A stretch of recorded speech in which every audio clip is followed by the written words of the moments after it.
On est en direct 11h45, les travaux n'ont pas encore commencé. On est chez Urban Makers et nous allons faire restaurer le plafond en phonique. Et voilà le bruit quand on tape dans nos mains dans cette pièce. Aujourd'hui, la demande de mes clients, ça va de la pièce décorative où on va vraiment gérer les murs pour des raisons esthétiques. On va descendre le plafond de ça, de 10 cm. Mais ça va être aussi faire un plafond, faire un mur dans un bureau pour des raisons purement techniques qui sont acoustiques ou phoniques. Ce qui peut vraiment rassurer mes clients, c'est d'imaginer qu'en 3 jours, on peut répondre à des vrais problèmes acoustiques ou phoniques sans l'intervention de peintres, sans l'intervention de plaquistes, sans poussière. Le tissu tendu, dans l'imaginaire collectif, c'est vraiment quelque chose de très poussiéreux, très ancien, très classique. Mais aujourd'hui, on est sur du technique, rapide, efficace et surtout anti-acarien, anti-moisissure et lavable. C'est du délire. Je me retrouve vraiment avec des professionnels qui ne peuvent plus travailler dans une pièce. En fait, ça devient impossible de faire une réunion tellement la pièce est bruyante, elle est acoustiquement vraiment mauvaise. On arrive à faire des choses esthétiques et aussi techniques. Là, c'est une couche, un peu comme ça.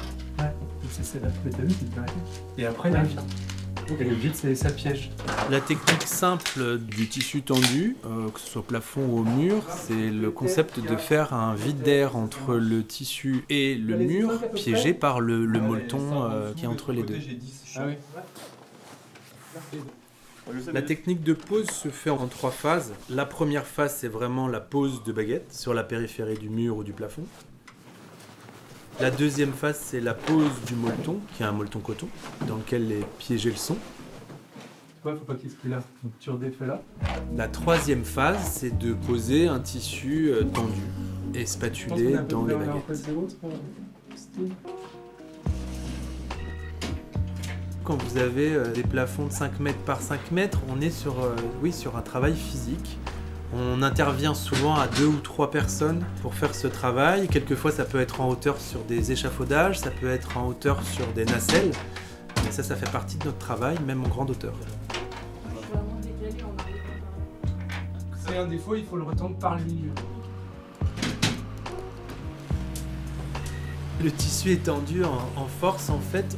On a vraiment une technique où on va commencer par tendre les centres et on finit par les angles. Il y a tout un travail de finition, mais c'est tendu à froid entre les baguettes.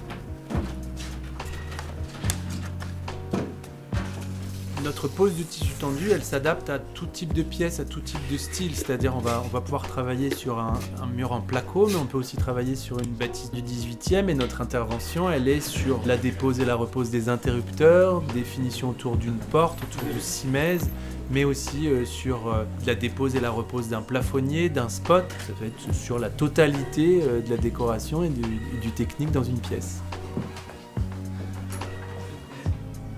Notre travail, il va être technique, mais invisible. Il faut être professionnel pour faire la différence entre un plafond qui a été tendu en tissu ou un placo. C'est-à-dire on peut avoir un effet mat blanc qui va être aussi propre qu'un placo fraîchement peint. Il est 13h03. Il est 13h03, nous sommes le jeudi 7 à 13h03 Urban Makers. Et là, on est après. Les travaux sont terminés pour le phonique pose de ce plafond. C'est mieux.